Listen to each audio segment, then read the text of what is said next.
भगवान शिव की कथा कर रही है। दिल से किया गया भजन कहीं ना कहीं भगवत पद की प्राप्ति करा दे। आप हृदय से, चित्त से, मन से जो कहते हैं वो सुनता है, वो श्रवण करता है। एक बात आप लोगों से कहना चाहेंगे, जब भी देवाधिदेव महादेव को जल चढ़ाएं, जल चढ़ाते समय तुम्हारे भाव में, जब हम शंकर भगवान को जल चढ़ाते हैं तो एक स्मरण आपके भीतर रहे। ध्यान,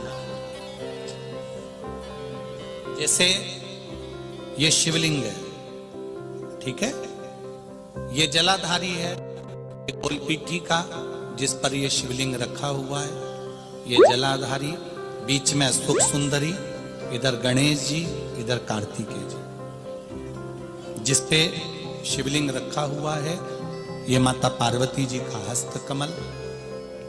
ऊपर से जो एक एक बूंद पानी नीचे गिरता है वो शंकर भगवान की 5 बेटियां, जया, विषहरा, शामली बारी, दौतली और देव। जब शिवजी को जल चढ़ा, शंकर भगवान को जल चढ़ाने के लिए सबसे पहले गणेश जी वाली जगह पर जल चढ़ाओ, फिर कार्तिकेय जी वाली जगह पर जल चढ़ाओ, फिर अशोक सुंदरी की जगह पर जल चढ़ाओ, फिर पीठिका पर जल चढ़ाओ, उसके बाद में शिवलिंग पर जल चढ़ाइए। जब अपन किसी कामना के लिए अगर जल चढ़ा रहे हैं तो उसके लिए हमको ये ध्यान रखना पड़ेगा। पहले कहाँ चढ़ाना है? जहां से पानी नीचे गिरता है तो राइट में गणेश जी, लेफ्ट में जो एक भाग होता है, यहाँ पर अपन ने जल चढ़ाया गणेश जी को, यहाँ चढ़ाया कार्तिकेय को, बीच में एक मोटी सी लाइन होती है जहां सुख सुंदरी विराजमान होती है, वहां जल चढ़ाकर और फिर जल को चारों तरफ घुमाने के बाद फिर शिव जी को समर्पित करो। एक बात और याद रखिए, जिन बेटे बेटियों की शादी नहीं हो रही, 30 साल, 32 साल, 35 साल, 40 साल, 28 साल, 27 साल हो गए, उनसे निवेदन है कि जब भी आप देवाधिदेव महादेव को जल समर्पित करें, जल चढ़ाने के बाद शुरुआत भी अशोक सुंदरी से करें और चढ़ाने के बाद में समापन भी शिवलिंग पे चढ़ाने के बाद अशोक सुंदरी पर करें। जब हम कम से कम 3 महीना लगातार अशोक सुंदरी से जल चढ़ाकर, शिवलिंग पे जल चढ़ाकर अशोक सुंदरी पर उस जल की धार का विराम करते हैं तो ये निश्चित है कि बाबा देवाधिदेव महादेव की कृपा से 3 महीने के अंदर विवाह पक्का हो ही जाता है। निश्चितता। शिव को जल चढ़ाकर हम भगवान देवाधिदेव महादेव की आराधना कर सकते हैं। हमारा तो केवल इतना सा निवेदन है, अभी तक सारे ज्योतिषाचार्य को दिखा लिया, अभी तक सारे उपाय कर लिए, अब एक उपाय मेरे शंभू का जरूर कर देते।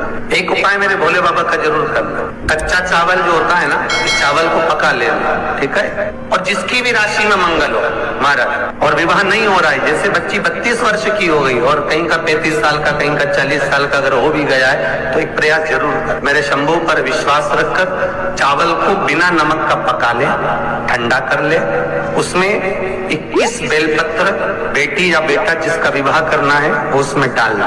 उस चावल को ठंडा कर बेलपत्र डालकर 5 शमी पत्र उसमें डालना, नाम और गोत्र, और उस चावल को ले जाकर किसी भी शंकर के मंदिर में शिवलिंग का श्रृंगार उस चावल से और बेलपत्री और शमी पत्र से कर दो। 7 लोटा पानी 7 भावर के लिए और अच्छे वर, अच्छा घर, अच्छी धर्म पत्नी, अच्छा पति प्राप्त करने के 7 लोटा पानी चढ़ा दो।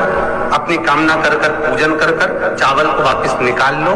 शाम के समय, प्रदोष के समय पर उस चावल का विसर्जन कर दो किसी भी नदी में।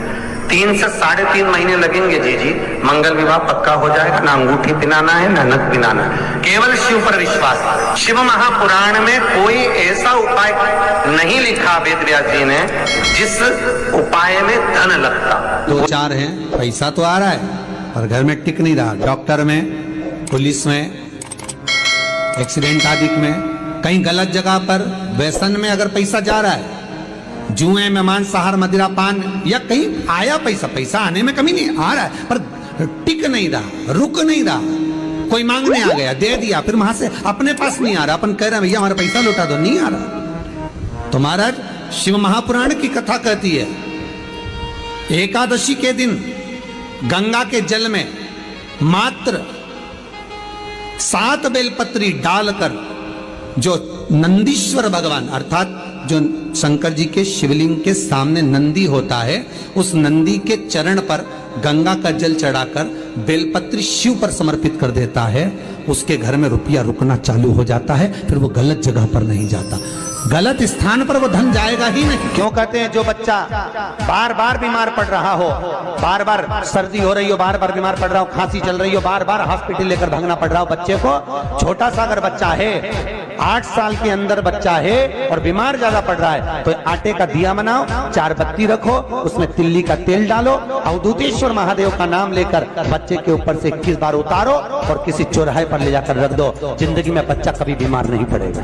बच्चा स्वस्थ रहे, आनंद में रहे, आनंद में रहे, स्वस्थ की मौत।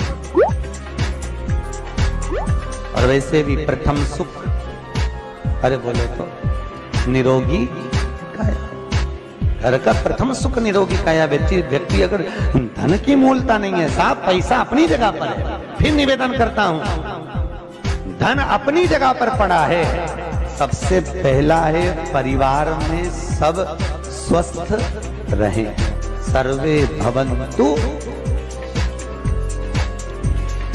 अगर घर में एक व्यक्ति भी बीमार पड़ा है ना तो मन नहीं लगता परिवार।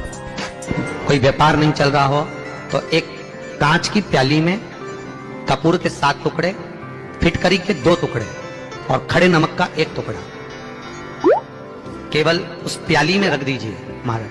15 दिन तक रखे रहने दो उसको, आपको खुद मालूम पड़ जाएगा कि व्यापार कैसे चलता है, आनंद के अनुभव होने लगे, अपने आप व्यापार दौड़ेगा, अपने आप आपका व्यापार खूब आगे। सूर्य नारायण भगवान को अर्घ दिया और सूर्य नारायण भगवान को अर्घ देकर जिस पात्र से अर्घ दिया था वही पात्र ले जाकर जल शिव जी को चढ़ा दिया। जैसे कल आपको कथा में कहा कि रविवार के दिन सूर्य नारायण भगवान को अर्घ देकर सोमवार के दिन उसी पात्र से शंकर को जल चढ़ाया जाए तो जीवन में जो विघ्न आते हैं, तकलीफें आती हैं, रोग आता है, दुख आता है, कष्ट आता है, बीमारी आती है या कोई विशेष परेशानी आ जाती है, तो वो अर्घ का कलश ले जाकर उसको जब आप सूर्य को चढ़ा देंगे खाली हो जाएगा, उसी कलश को मांझना धोना नहीं, उसी को दूसरे दिन शिव जी पर ले जाकर उस जल को समर्पित कर देने पर फल की प्राप्ति।